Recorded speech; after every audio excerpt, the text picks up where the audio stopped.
Hello, I'm John Hope Bryant. I'm the founder, chairman, and chief executive officer of Operation Hope, America's first nonprofit social investment banking organization and the largest delivery platform in this country for urban financial literacy empowerment today, serving more than 68 U.S. communities and 6 cities in South Africa.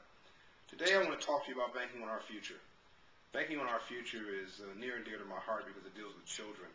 We've educated 340,000 young people across this country and even in South Africa, teaching them dignity, financial literacy, which is checking, savings, credit, investment, the history of banking, a course in dignity, as I mentioned earlier, and even a course in entrepreneurship in South Africa, because there's not enough jobs to go around. We have 6,000 plus Hope Corps members, volunteers who give their time to teach this course and this series of courses, but also to do something very, very powerful. I've often said there's a difference between being broke and being poor. That being broke is economic, but being poor is a disabling frame of mind. Any depressed condition of your spirit, you must vow never, ever, ever to be poor again. A lot of the kids that we serve are not so much broke as they are poor. They don't have hope anymore. And I understand. I grew up in these inner cities. I grew up in South Central. I grew up in Compton, California. But these kids are far from dumb or unintelligent. Just the opposite, actually. They're extremely smart. But they're making a lot of the wrong choices or no choices at all, because if you don't know better, you can't do better. There's an old Southern saying, no matter how much I love you, my son or my daughter, if I don't have wisdom, I can only give you my own ignorance. And so out of love, we pass down bad habits from generation to generation. I've often said there's a difference between being broke and being poor. Being broke is economic, but being poor is a disabling frame of mind and a depressed condition of your spirit, and you must vow never ever to be poor again. The story of a couple of these kids, I think, brings this to life. I remember Adriana in East LA. She went through our Banking on Our Future program, and she was quiet the first couple of sessions. But by the third session, she had her hand up in the air. By the fourth session, she was completely animated, and she's sitting up in her seat and asking the volunteer, Hope Corps member, to go home with her to talk to her parents. The volunteer was a little shocked, and the teacher said, no, it's okay.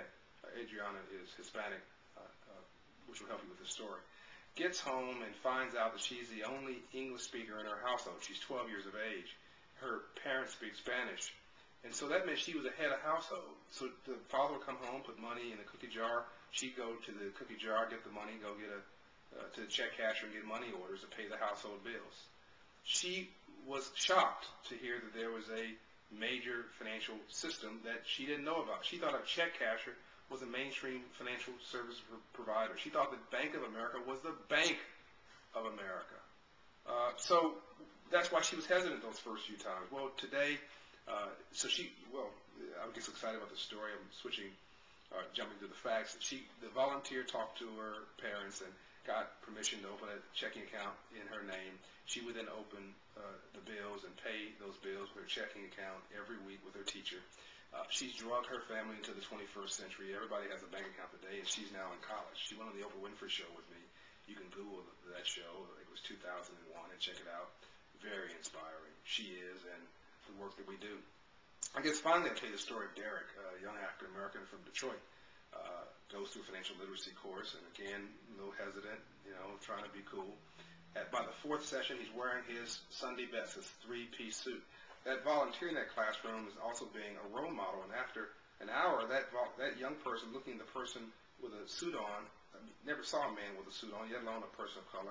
The young girl is looking at the woman with a dress on, a business suit on, with a business card, never met somebody like that before, and saying, I want to be you. That's how you break the back of poverty. So Derek goes through the session, and after he finishes, the kids start teasing, man, why are you hanging out with these folks doing this financial literacy stuff? And so I go to defend his honor and give him $70. The other 2 friends who didn't go to the program, $70. They make a decision about Nike. I'll give you 5 minutes. No, we only need a couple minutes. We already decided what we want. We want to buy Air Jordans. Those are the kids who didn't go to the course.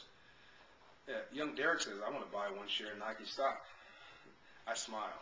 His friends jump on him. Man, that's stupid. Why do you want to buy that Nike stock? You need to get you these Air Jordans. Everybody's got Air Jordans. Black Air Jordans, red Air Jordans, Everybody's in schools got Air Jordans, peer pressure. We'll talk about Make Smart Sexy again in the next video. And so I'm going to go defend Derek's honor, and Derek says, no, it's cool. I want them to buy those shoes, because when they do, they're making me money. Derek was a shareholder, and he understood the difference between being a producer and a consumer. He wanted a hand up and not just a handout. Derek had eradicated poverty in his own mind, heart, spirit, and soon in his own life. One person can change the world.